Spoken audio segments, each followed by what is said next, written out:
মানুষ তো এখন ওইভাবে মানুষ নাই, তো মানুষের কাতারে মানুষ নাই, এক কথা কাহিনী শেষ।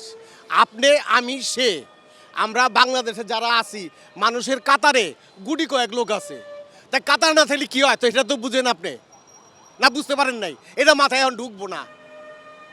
মানুষের কাতারে যখন আমরা থাকুম না, তখন আমরা কি করতে পারি সেটা আপনি যে ভালো বুঝেন।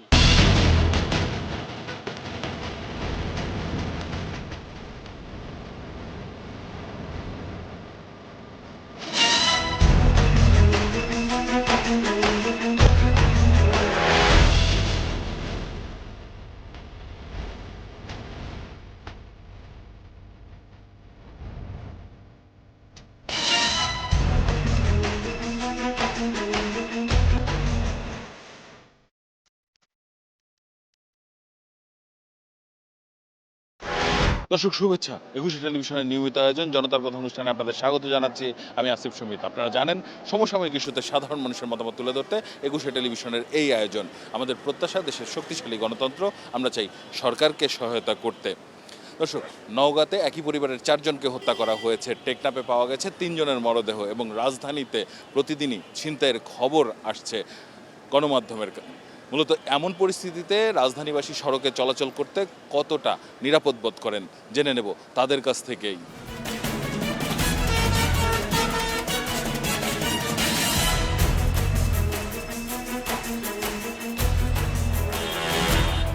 এগুলোর মূল কারণ হচ্ছে দেশে কোনো সুবিচার নাই। আমাদের যদি যথাযথ বিচার ব্যবস্থা ভালো হইতো তাহলে এত সমস্যা হইতো না আমাদের। আইন শৃঙ্খলার পরিস্থিতি আগের চেয়ে অবনতি। দেশে গড়ে 8-10 জন করে প্রতিদিন মার্ডার হচ্ছে।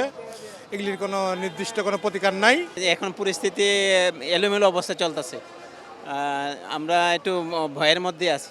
গত সরকারের আমলে 17-18 মাস এই যে আপনার দেখেন পুলিশ সহকারে এবং বিভিন্ন স্কুল কলেজের শিক্ষক সবাই নির্যাতিত মব সৃষ্টি হয়েছে। পুলিশদের মধ্যে এখনো ভিতরে আতঙ্ক বিরাজ করতেছে, যদি আমি যদি এটা করি তাহলে 2 দিন পরে আমার পরিবার আছে, অথবা আমাকে একলা ফেলে মেরে, যেমন কয়েকদিন আগে একলা পাইছে মেরে ফেলছে। বাংলাদেশের আইনে যদি সুষ্ঠুভাবে প্রত্যেকের বিচার হয়, ইনশাল্লাহ আশা করি অপরাধ প্রবণতা অনেকটাই কমে যাবে। কিশোর গ্যাংয়ে ঠিক আছে, বিভিন্ন জায়গায় ছিনতাই, বিভিন্ন জায়গায় মানুষের লুটপাট, জানের মালের কোনো নিরাপত্তা নাই, মানুষ চলতে সাধারণ মানুষ খুব ভয় পাচ্ছে। সরকার সঠিকভাবে নিরাপত্তার ব্যবস্থা করে, নিরাপত্তার ব্যবস্থা করলে এটা আতঙ্কটা অবশ্যই কাটা যাবে। তাও তো আর মানুষ মারা যাবে না। মানুষ মারা না গেলে তো আতঙ্ক কাটা গেল, আর মানুষ মারা গেলে তো আতঙ্কে থাকা। জনগণের যে রাস্তা যাতায়াত পথ যদি এরকম হয়, এটা তো আতঙ্ক স্বাভাবিক। এটা সরকারের উদ্যোগ নিতে হবে। সরকার উদ্যোগ না নিলে জনগণের কোনো নেই। সরকার যদি একটু কঠোর না হয় তাহলে তো সমাধানের কোনো রাস্তা নেই। প্রশাসন একটু কঠোর হইতে হবে। ঘটতেছে এই অঘটনগুলো ঘটতেছে, এটার কোনো সুষ্ঠু তদন্ত হচ্ছে না, বিচার হচ্ছে না, তাহলে তো আস্তে আস্তে বাড়বে, এটা কমবে না।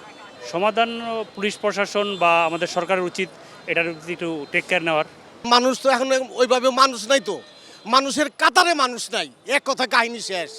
আপনি আমি সে আমরা বাংলাদেশে যারা আছি মানুষের কাতারে গুটি কয়েক লোক আছে।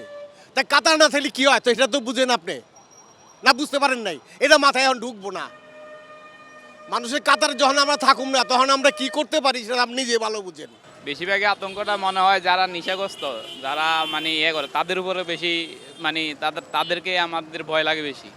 যারা নেশা করে তারা তো মানুষের মারতে কোনো ভয় লাগে না। প্রশাসনের নজরদারি রাখতে হবে ভালো মতো, আমরা যদি ঠিকমতো চলতে পারি, রাস্তাঘাটে আমাদের পকেট দিয়ে হেফাজত থাকে, টেলিফোন দিয়ে হেফাজত থাকে, ছিনতাইকারী যে না হয়, এগুলিতে আমরা অবশ্যই আতঙ্কের ভিতরে আছি। এটা সুষ্ঠু সমাধান প্রশাসনের কাছে আমাদের দাবি, সুস্থভাবে যে প্রশাসন নজরদারি দেয়। আমি বাইতুল মোকাররমে গিয়ে একটু নামাজ পড়েছি, এখানে কয়েকশো লোক ঘুমায় আছে যারা কিনা এখানে ফুটপাতে কাজ করে খেত। তা আপনি এই লোকগুলোর কোনো জব এমপ্লয়মেন্টের কোনো কিছু করলেন না, তাদেরকে এখান থেকে আপনি সরায় দিলেন, হ্যাঁ, কিন্তু তাদের পুনর্বাসনের কথা আপনার চিন্তা করা উচিত।